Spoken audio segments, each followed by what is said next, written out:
Alright everyone, welcome back to Automotive Anatomy. So today we're going to do opposite conversation on the car. I mean, you're going to hear a lot of little rattles and things like that just because that's, I guess, a low life. It is a pain in the ass to drive a car that's lowered. So it brings me to my next point. The question is,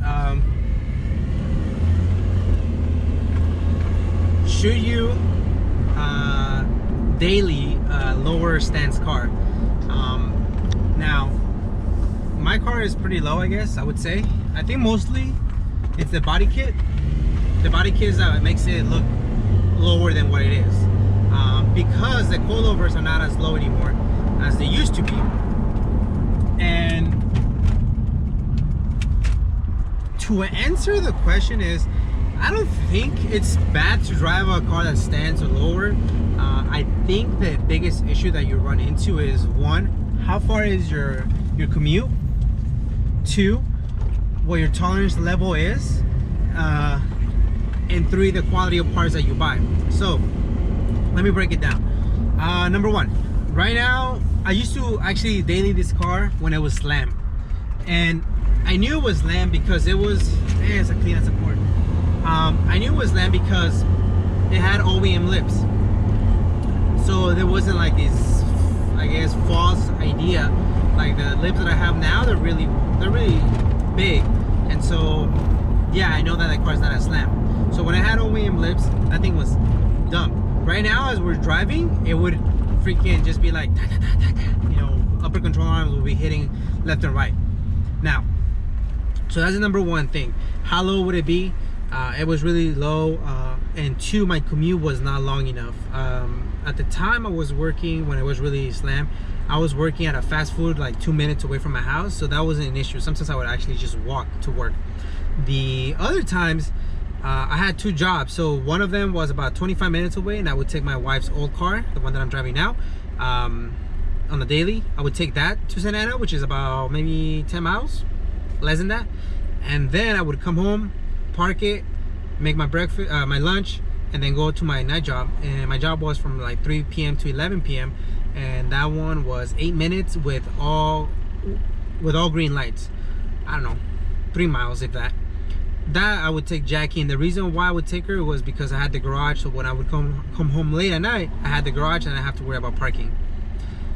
The roads, by the way, to that job was very smooth for the most part. So I didn't have an issue with driving her. Later on, I added the body kit, I added the jet lines and things like that, and the Mugens, and it was slammed, and I still daily drove it like that.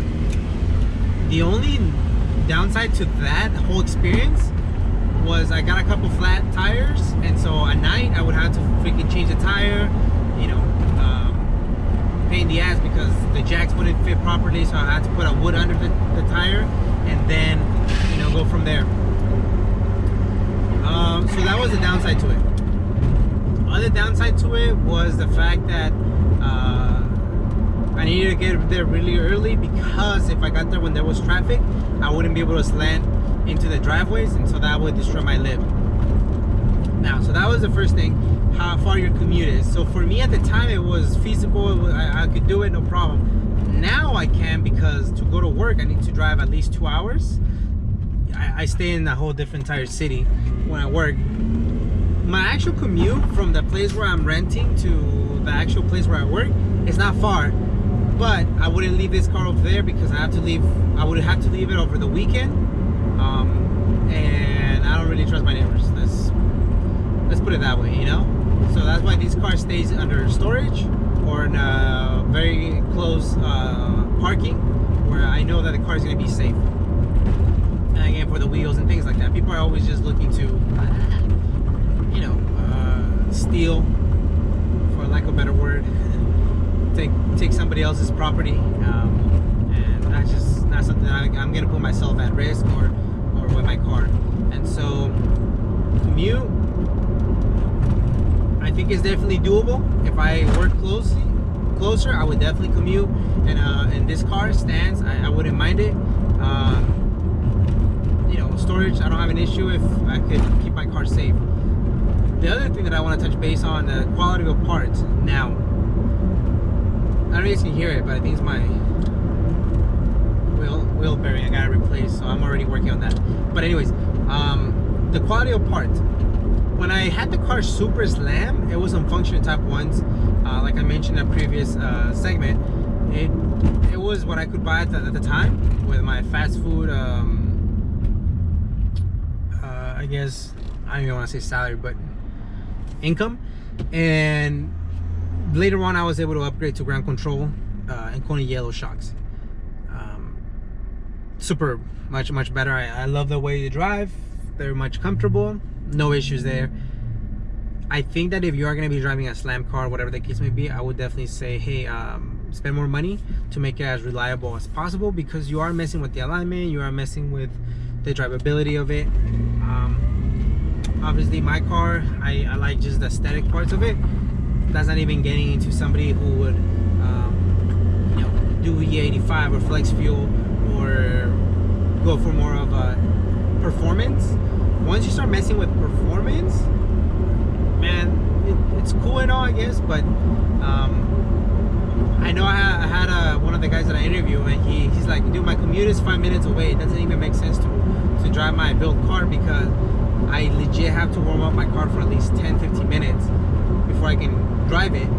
It's like, when I can just get my stock truck, turn it on, 2 minutes, let's go, and not worry about any other issues. So I think at that point, yeah, I wouldn't daily drive a build, you know.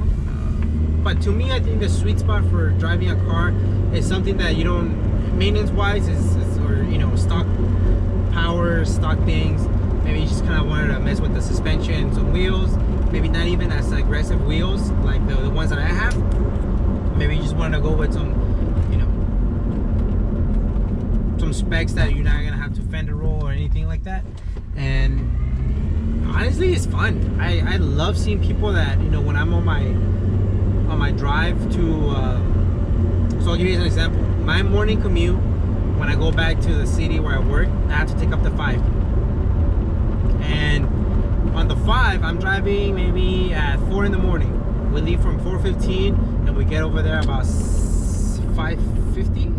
It takes about an hour and 20 minutes. But it's been many times where I'm on the 5 by that Burbank area, maybe less, and I see this Civic EF hatch always hauling ass. I know for a fact he doesn't have a single slammer in there. He probably has like a B series or something. But he's hauling ass. I'm driving fast. I'm driving my wife's Accord, and I'm driving fast. I'm driving like 80. This dude always passes me and just takes off. And he goes into the, you know, traffic in and out, no problem. So he drives a red hatchback. Is lowering some wheels. I don't know what. They almost look like Enki RPF1s. I think one time the traffic slowed down and I was able to catch a glimpse. But it's been multiple times where I see that car just haul ass, and I love that. I absolutely love seeing that. So and obviously it's not stance to the point where it has camber and things like that. No, it's just lower, and you can tell that the dude enjoys it. So I think in that case, I definitely would want to drive a car. I think for me, the perfect scenario would be about a 20-minute drive, 1. 2, on a car that's not fully built for power, so that way you're able to turn it on, no problem. You don't have to do anything crazy, you know, any rituals that you have to make sure that the car gets. Just something close to stock power, maybe a couple bolt-ons. And the stance, I would definitely want to drive something that doesn't require much maintenance. So meaning my alignment's not gonna go bad after 3 months because my wheels are too wide and the camber kit and things like that. I think that's part of the problem as to why sometimes my alignment goes out right away. It's because the wide ass wheels I have in front of the car, they're not meant for a car like this. And so I enjoy driving her, but there's no way I could drive this car if it was like a 20-minute commute. I guess consistently happy. Could I do it? Yes. But then I'm gonna get a flat tire because the wheel debeated, or my alignment's gonna eat up my tires, or you know, there's so much stress, much more stress putting into certain areas, that the inner tie rods, the camber arms, they might break, they're gonna wear out easily. It just, there's not to even think about the streets, how the streets are, and if it's a comfortable road to drive and things like that. But I don't know, I just kind of want to have that conversation when it comes to, can a car be daily driven even if it's fully stance? I think it can, but it requires a lot more maintenance. And so if it's not too far of a drive, then why not just do it? Like I said, we always go for the car, we stay for the person. Thank you guys so much for the support, and I'll catch you guys in the next one.